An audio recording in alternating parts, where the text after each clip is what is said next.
Hello, നമുക്കിന്ന് വെണ്ടയ്ക്ക വെച്ചുള്ള ഒരു ഒഴിച്ചുകറിയുടെ റെസിപ്പി നോക്കാം. ഞാൻ ഇന്നിവിടെ തയ്യാറാക്കുന്നത് വെണ്ടയ്ക്ക മപ്പാസാണ്. ഇത് ചോറിൻ്റെ കൂടെയും അപ്പത്തിൻ്റെ കൂടെയും ഈവൻ ബ്രെഡിൻ്റെ കൂടെ വരെ നല്ലൊരു കോമ്പിനേഷനാണ്. ഇതുണ്ടാക്കുന്നതിന് വേണ്ടി ഞാനിവിടെ ഒരു 200 ഗ്രാം വെണ്ടയ്ക്ക എടുത്തിട്ടുണ്ട്.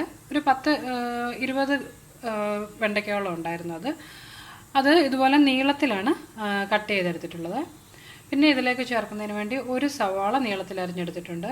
ഒരു 2-3 പച്ചമുളക് എടുത്തിട്ടുണ്ട്. നിങ്ങളുടെ എരിവിനനുസരിച്ച് പച്ചമുളകിൻ്റെ എണ്ണം അഡ്ജസ്റ്റ് ചെയ്യുക. പിന്നെ ചെറിയൊരു പീസ് ഇഞ്ചി എടുത്തിട്ടുണ്ട്, അത് ചെറുതായിട്ട് അരിഞ്ഞെടുത്തിട്ടുണ്ട്. പിന്നെ ഒരു അല്ലി വെളുത്തുള്ളി എടുത്തിട്ടുണ്ട്. വെളുത്തുള്ളി ഇട്ടില്ലെങ്കിലും കുഴപ്പമൊന്നുമില്ല. ഞാനിവിടെ ഒരു അല്ലി വെളുത്തുള്ളി ചെറുതായിട്ട് അരിഞ്ഞെടുത്തിട്ടുണ്ട്. പിന്നെ ചെറിയൊരു തക്കാളി നീളത്തിൽ അരിഞ്ഞെടുത്തിട്ടുണ്ട്. പിന്നെ കുറച്ച് കറിവേപ്പില വേണം.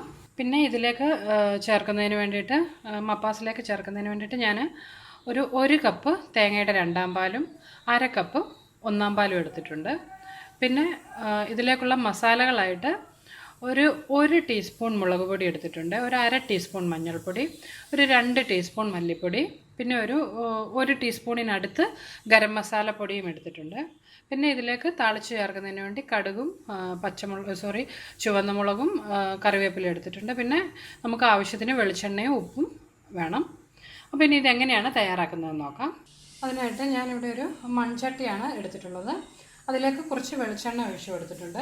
ഈ എണ്ണ ചൂടായി വരുമ്പോൾ അതിലേക്ക് നമ്മൾ അരിഞ്ഞു വെച്ചിട്ടുള്ള സവാള ഇട്ടൊന്ന് വഴറ്റിയെടുക്കാം. അതിനോടൊപ്പം തന്നെ അരിഞ്ഞു വെച്ചിട്ടുള്ള ഇഞ്ചിയും വെളുത്തുള്ളിയും പച്ചമുളകും കറിവേപ്പിലയും കൂടി ഒന്ന് ചേർത്ത് കൊടുക്കാം. പിന്നെ നന്നായിട്ടൊന്ന് വഴറ്റിയെടുക്കണം. ഇപ്പോൾ ഈ സവാളയൊക്കെ ഒന്ന് വഴന്നു വന്നിട്ടുണ്ട്. ഇനി ഇതിലേക്ക് നമ്മൾ എടുത്ത് വെച്ചിട്ടുള്ള പൊടികൾ ഓരോന്നായിട്ടൊന്ന് ചേർത്ത് കൊടുക്കാം. മഞ്ഞൾപ്പൊടി, മല്ലിപ്പൊടി, അതുപോലെ മുളക് പൊടി, ഗരം മസാല ഇത്രയും ചേർത്ത് കൊടുക്കാം. ഇതിൻ്റെ ഈ പച്ചമണം മാറുന്നവരെ ഒന്ന് വഴറ്റിയെടുക്കണം. ഇനി ഇതിലേക്ക് നമ്മൾ അരിഞ്ഞു വെച്ചിട്ടുള്ള വെണ്ടയ്ക്ക ഒന്ന് ചേർത്ത് കൊടുക്കാം. ഈ വെണ്ടയ്ക്ക ഈ എണ്ണയിൽ ജസ്റ്റ് ഒന്ന് ടോസ്റ്റ് ചെയ്തെടുക്കണം. ഇപ്പോൾ വെണ്ടയ്ക്ക ഞാൻ ഒരു 2-3 മിനിറ്റ് എണ്ണയിൽ മീഡിയം ഫ്ലെയിമിലൊന്ന് മൂപ്പിച്ചെടുത്തിട്ടുണ്ട്. ഇനി ഇതിലേക്ക് നമ്മൾ എടുത്തു വെച്ചിട്ടുള്ള തേങ്ങയുടെ 2-ാം പാൽ ചേർത്ത് കൊടുക്കാം. അതുപോലെ ആവശ്യത്തിന് ഉപ്പും നമുക്ക് ഈ സമയം ചേർത്ത് കൊടുക്കാം. ഇതിനെ നന്നായിട്ട് യോജിപ്പിച്ചതിന് ശേഷം അടച്ചു വെച്ച് മീഡിയം ഫ്ലെയിമിൽ ഒരു 5-6 മിനിറ്റ് നമുക്കൊന്ന് കുക്ക് ചെയ്യാം.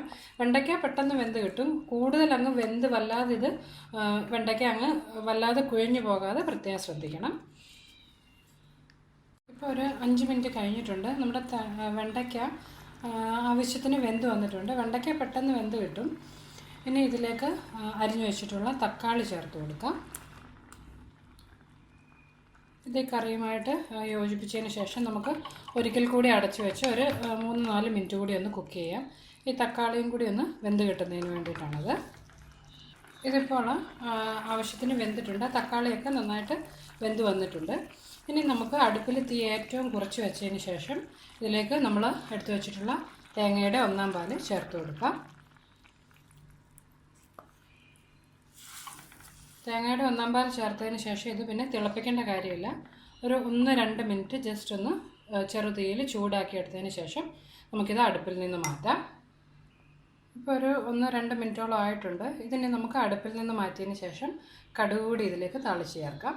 ഇതിലേക്ക് കടുക് താളിച്ചത് കൂടി ഒന്ന് ചേർത്ത് കൊടുക്കാം.